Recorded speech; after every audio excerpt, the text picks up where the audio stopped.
All right, thank you for staying with us here on the AM show. When we started off with the review this morning, we talked about some civilian attacks in recent days.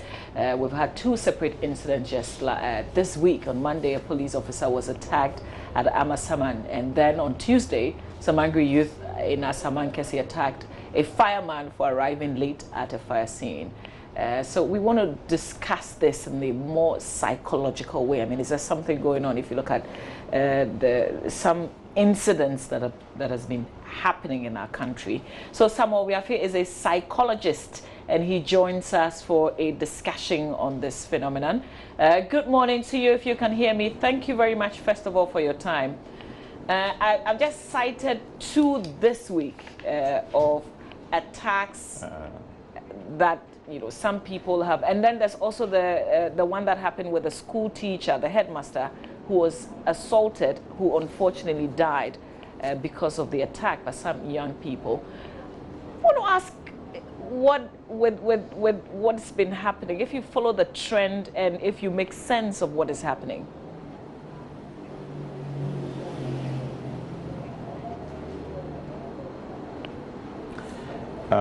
Yes.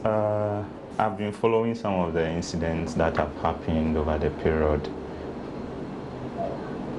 in terms of people attacking authority figures.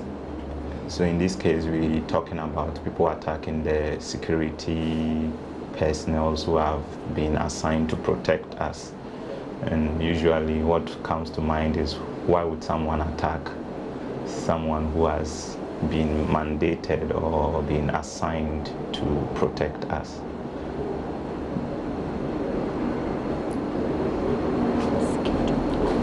Yes, so it's a phenomenon, that's something that is going on. It's not just in Ghana, but it's also happening in other parts of the world too, where youth or younger people get up one day and they attack the authority people in their lives. And today I'm hoping to touch on the rationalities behind why they would do that.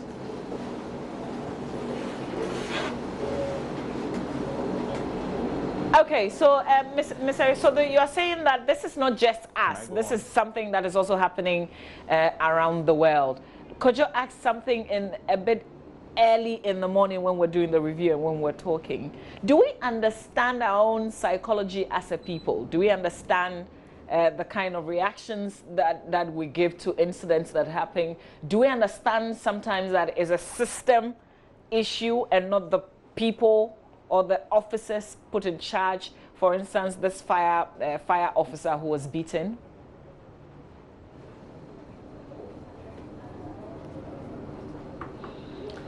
Yes, yes. There's little understanding in terms of how emotions play a role in our day-to-day activities, how our own mental state influence how we behave in situations like this.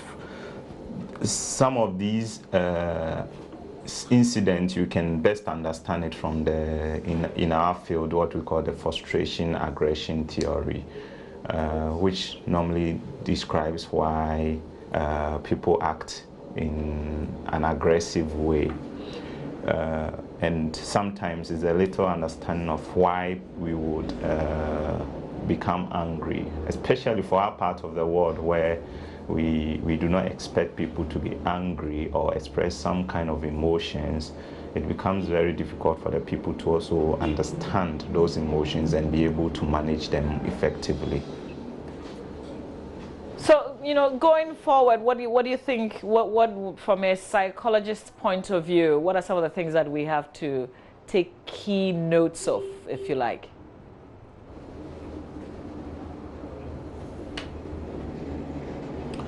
Okay, so the first thing I'm trying to go into limit this discussion to the happening between the security personnel, the firearms, I've seen police. There was a recent happening where we saw a driver and the police having a confrontation, and we have few of incidents happen.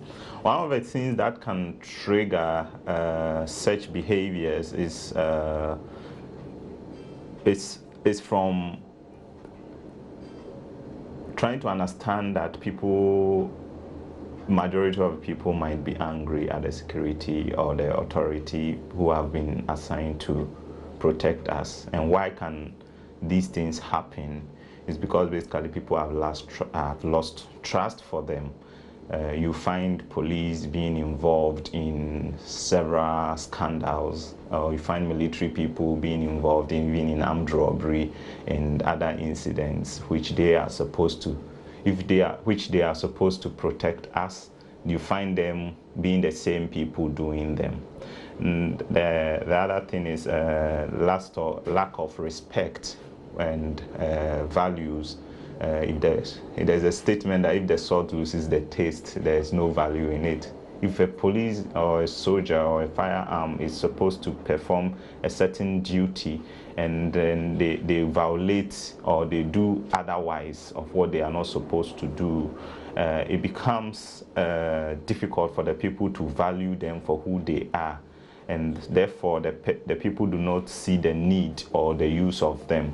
So those are some of the, so the people lose trust, they lose respect for them.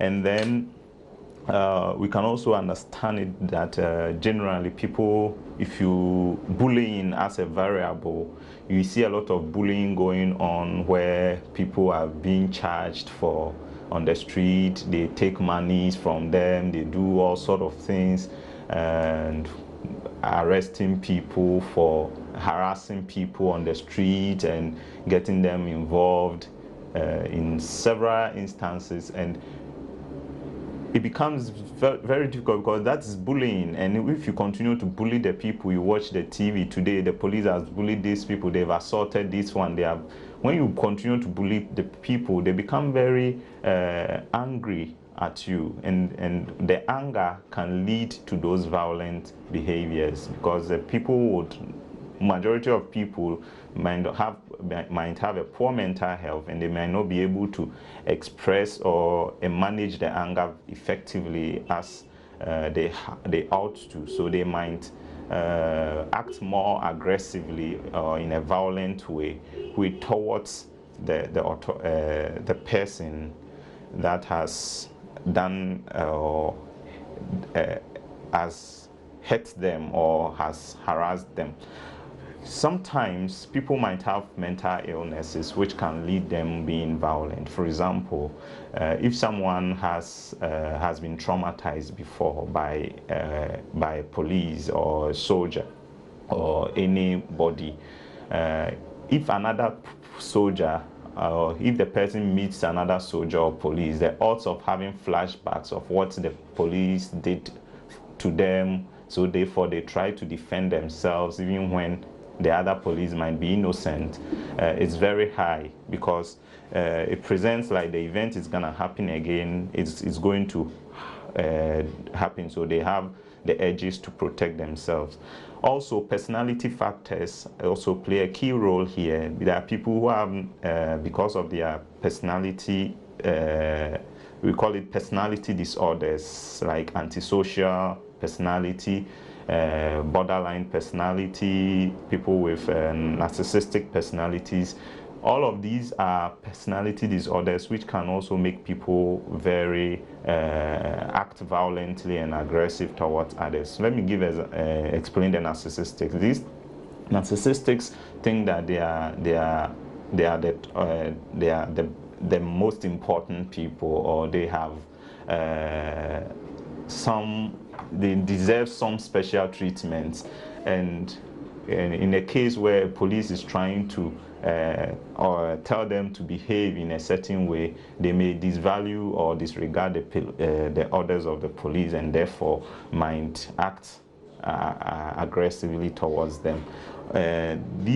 All of these behaviors all play a key role in how people might act aggressively towards the police. So I did talk about anger, I did talk about bullying on the part of the police and the security persons, I did talk about the lack of respect that has happened, I did talk about the lack of trust in the security system, and I did talk about mental health problems which can influence the why people will behave aggressively.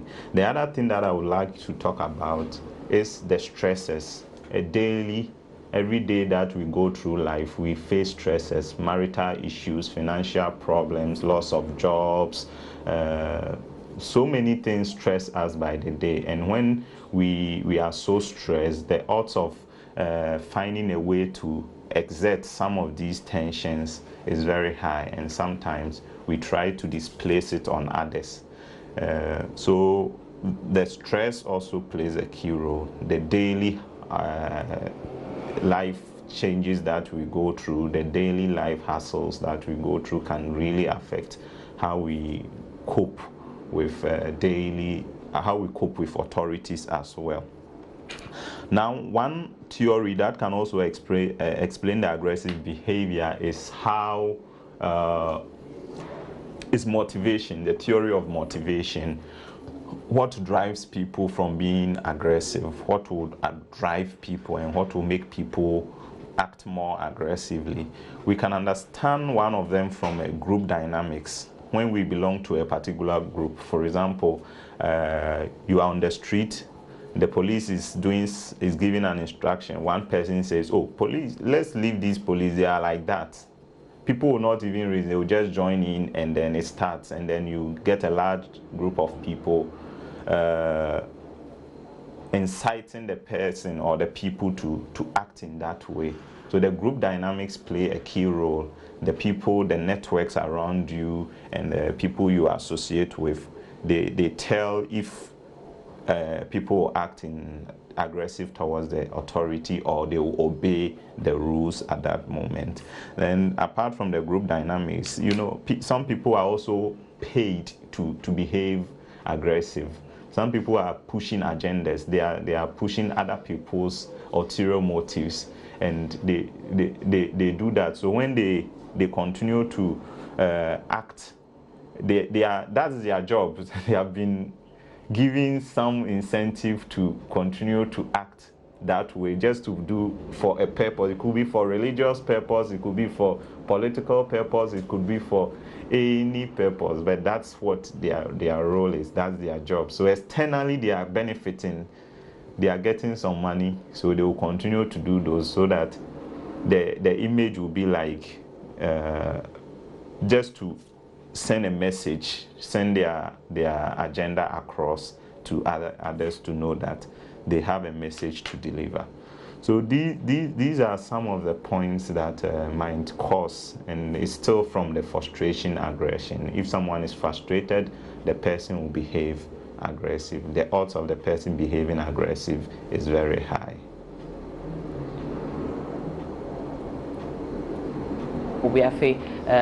On this recent phenomenon, something that happens once in a while, but it's been happening a lot more often in recent days. A lot more to talk about in the future, but we'll bring you some show business. Wick Purified Drinking Water brings us showbiz.